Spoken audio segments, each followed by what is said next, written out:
Hoje iremos conhecer um pouco mais sobre uma famosa peça triangular, a chamada treliça isostática, tão comum e usual em nosso meio, mas que poucos dão a devida atenção e também importância necessárias. Este trabalho trata-se de uma pesquisa orientada pelo professor Fábio Liana, realizada por nós, Emily de Mello e João Lucas Langamer, da turma M19 do curso técnico de Edificações do Instituto Federal do Espírito Santo, Campus Vitória. Na introdução, falarei um pouco do que será apresentado aqui, que essa pesquisa tem como função pesquisar e conhecer melhor as características de uma treliça isostática. A apresentação contém imagens, pesquisas e cálculos referentes à treliça isostática. Definição de treliça. A treliça isostática é composta quando formada por duas treliças e três barras, ou por um nó e uma barra, sendo que esta barra não concorre no nó citado. As junções dessas três barras formam um triângulo. Como podemos ver, a treliça pode ser composta por 5 ou mais unidades triangulares, onde suas extremidades são ligadas em nós, e os nós são as partes mais importantes da treliça. Ainda em definição, no conceito básico, treliça é uma estrutura com montagem baseada no triângulo, feita de material que ofereça resistência para ser usada em diferentes aplicações, desde suporte de plantas até mesmo como base na estruturação de pontes. Seu formato traz uma distribuição equilibrada, minimizando o uso de material, o que deixa a sua estrutura mais leve, né? As principais características, essas estruturas espaciais são capazes de absorver esforços de flexão, por isso são usadas principalmente em lajes pré-moldadas e lajes maciças, pois proporcionam maior rigidez, qualidade, segurança e capacidade para suportar cargas mais pesadas. Sua característica se resulta no cruzamento de elementos retos e rígidos, podendo ser plano ou tridimensional.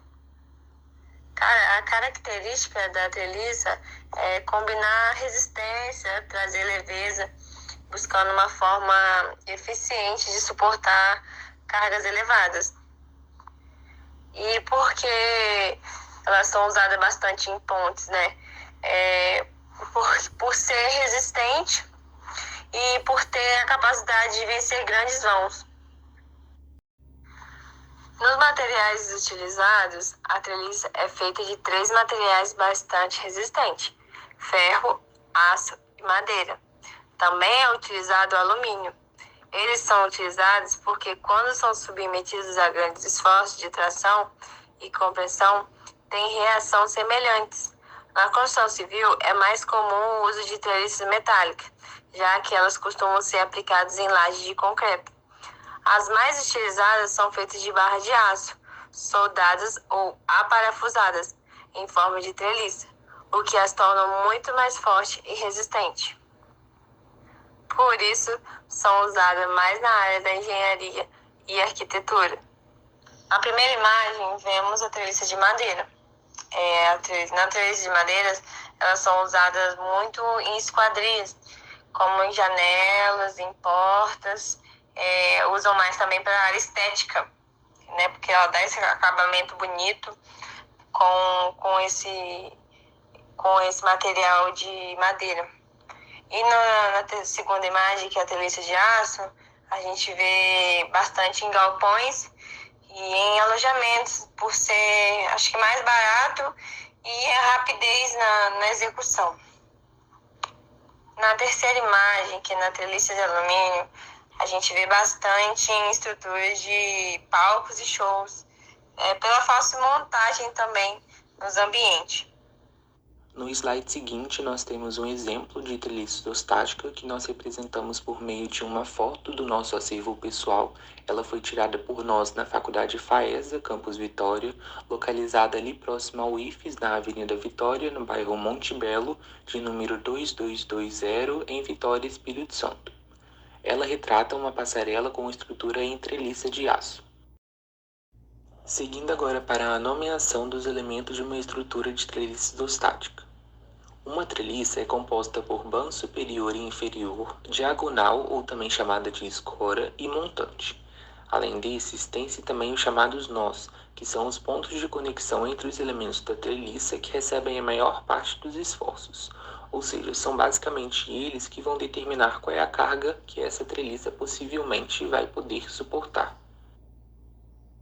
Na figura abaixo é possível visualizar onde se localizam cada um dos elementos dentro da treliça isostática. Do lado direito, na parte de cima, tem-se o banzo superior e na parte de baixo o banzo inferior. No meio, a montante ligando o ponto mais alto da treliça a toda a base dela e do lado direito a diagonal, ou escora, que no caso liga o banzo superior ao banzo inferior.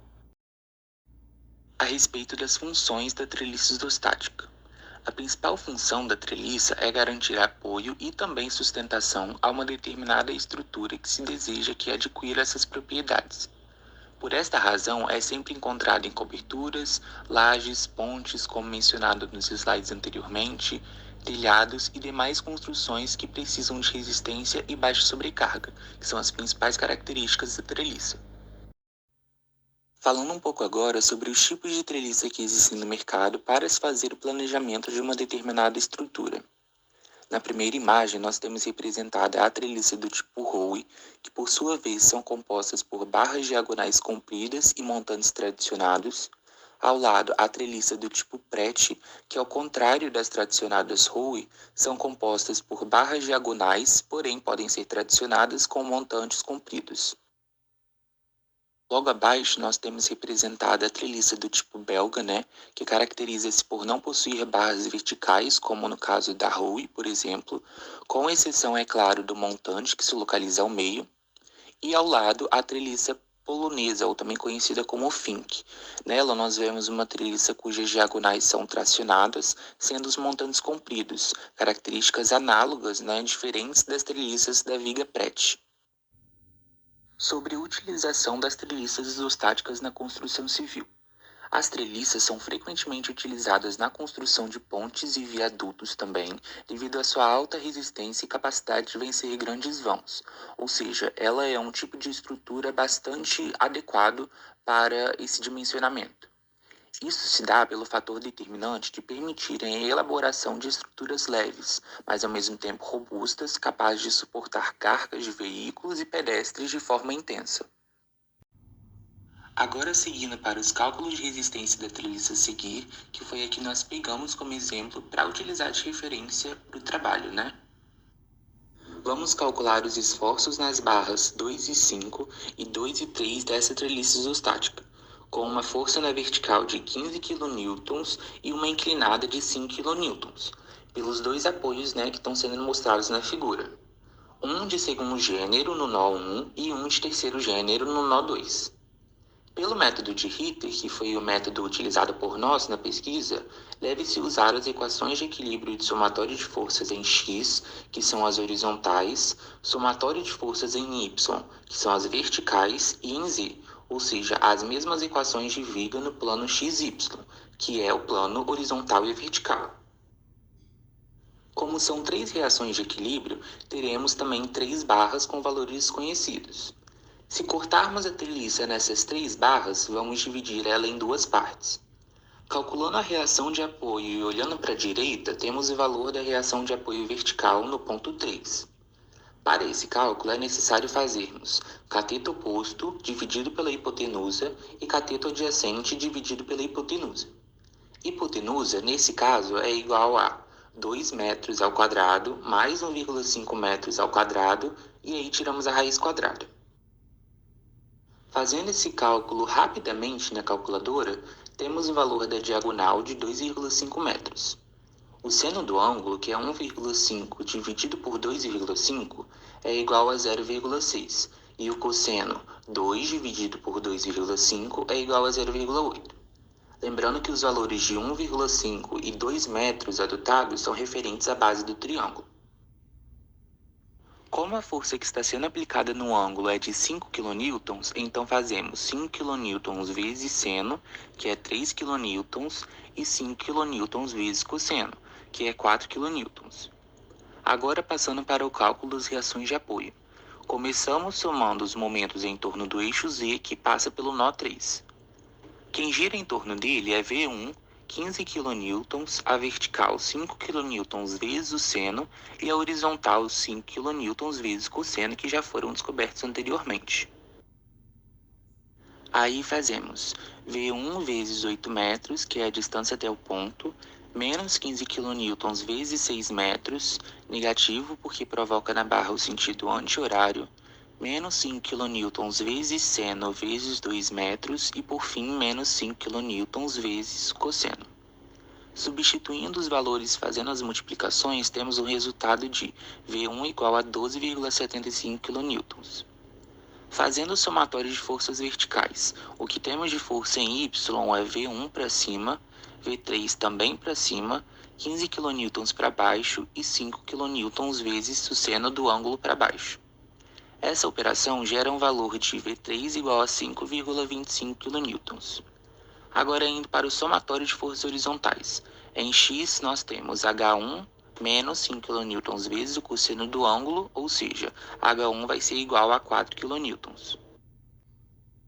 Cortando as barras 4 e 5, 2 e 5 e 2 e 3, como citado nos slides anteriormente, olhamos para a direita e substituímos as barras pelos seus respectivos esforços. Todas as barras possuem esforços normais, gerando assim um novo sistema de forças que precisa ser equilibrado.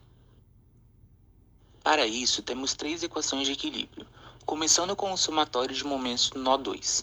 A força de 5 kN passa pelo eixo, gerando um momento de zero, assim como a normal da barra 2,3, ou seja, quem gira em torno do nó 2, fazendo ele girar no sentido anti-horário, e os 5,25 kN, que é a reação de apoio, também provocando um sentido anti-horário na barra. Para cálculo de momento, fazemos a força na horizontal, barra N45, vezes a distância, que é de 1,5 metros, mais 5,25 kN vezes 4 metros. Essa conta gera um valor de normal na barra 4,5 igual a menos 14 kN. Em torno do nó 5, nós eliminamos a normal na barra 4,5, a força de 5 kN aplicada e a normal da barra 2,5. Assim, quem gira em torno do nó é a 2, 3, normal e a força de 5,25 kN. Aplicando as forças e somando as cargas, temos um valor de normal em 2, 3 igual a 7 kN. E por último, no somatório das horizontais, temos as forças em X, N45, N23, sendo elas as normais, a componente de N25 e também a componente de 5 kN. Somando, é possível descobrir que N25 é igual a 3,75 kN. Deste modo, foi calculado os esforços de todas as três barras, como mostra o memorial de cálculo a seguir. É isso, a gente agradece a atenção e até o próximo trabalho.